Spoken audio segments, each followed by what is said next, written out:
Dalam kurun waktu 4 tahun, tol Trans Jawa tersambung hingga gerbang tol Probolinggo Timur. Total panjangnya hampir 900 km. Tidak heran apabila optimisme pun mencuat, sebab kini tinggal menuntaskan potongan kecil Pulau Jawa, yaitu tol Probolinggo-Banyuwangi atau Probowangi dalam kurun waktu 1 hingga 2 tahun. Jalan tol Probolinggo-Banyuwangi atau Probowangi yang ditarget rampung 2020 akan menjadi tol terindah di Indonesia.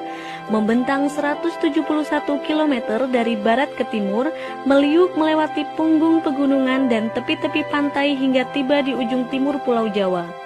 Meski begitu, membangun jalan yang membelah bumi Blambangan Raya tak semudah membalik telapak tangan.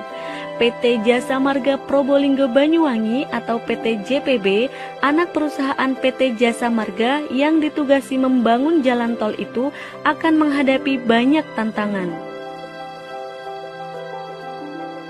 Bergerak ke timur selepas Desa Binor di Kecamatan Paiton, Probolinggo, tim konstruksi akan dihadang kaki pegunungan Iyang Argopuro di samping kompleks pembangkit listrik tenaga uap PLTU Paiton.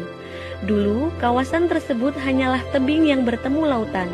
Kemudian dilakukan ekskavasi secukupnya untuk menyediakan ruang bagi instalasi PLTU dan Jalan Nasional Surabaya-Banyuwangi.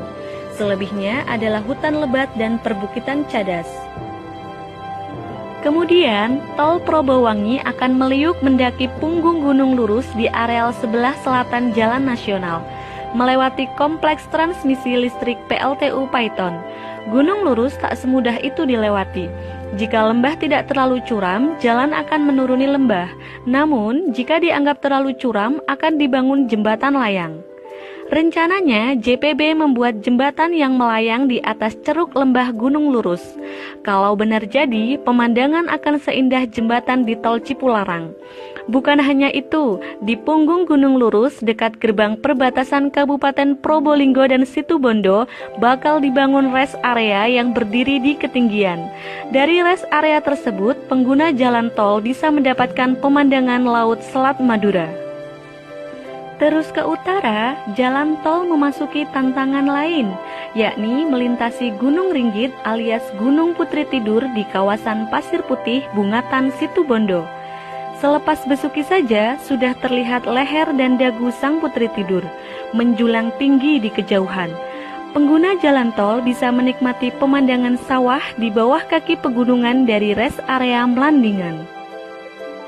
Hanya terdapat beberapa ratus meter lahan datar antara kaki Gunung Ringgit dan kawasan pesisir Pasir Putih.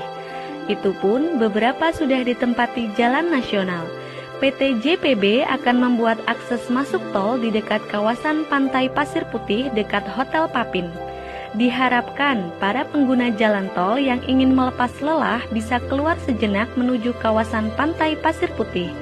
Kawasan wisata itu pun bakal tumbuh pesat. Tantangan terberat barangkali adalah selepas Kecamatan Asem Bagus Situbondo, yakni kawasan Taman Nasional Baluran. Di tengah kawasan Taman Nasional, PT JPB membangun akses tol di dekat Waduk Bajulmati. Pengguna bisa keluar tol dan mampir di kawasan hijau tersebut untuk sekedar melepas lelah. Ke timur lagi, sebuah rest area akan dibangun di dekat kawasan Pantai Watu Dodol, lagi-lagi dengan pemandangan laut yang luar biasa. Setelah melewati kegelapan rimba Baluran, jalan tol akhirnya menemui garis finish di Pelabuhan Ketapang, Banyuwangi. Lagi-lagi, PT JPB harus membangun jalan tol di punggung pegunungan. Di Ketapang, trase jalan tol rencananya melewati kaki Gunung Ijen sekitar 500 meter di barat jalan nasional. Saat ini, area calon jalan tol masih berupa tebing, pepohonan, dan saluran sutet. Namun, jika kita menoleh ke arah timur, pemandangan Selat Bali akan terhampar sempurna tanpa halangan. Kapal-kapal feri berlayar menerjang arus Selat Bali. Selepas subuh, matahari akan muncul mewarnai tiang-tiang kapal dan dek-dek pelabuhan, menampakkan citra Banyuwangi sebagai the sunrise of Java.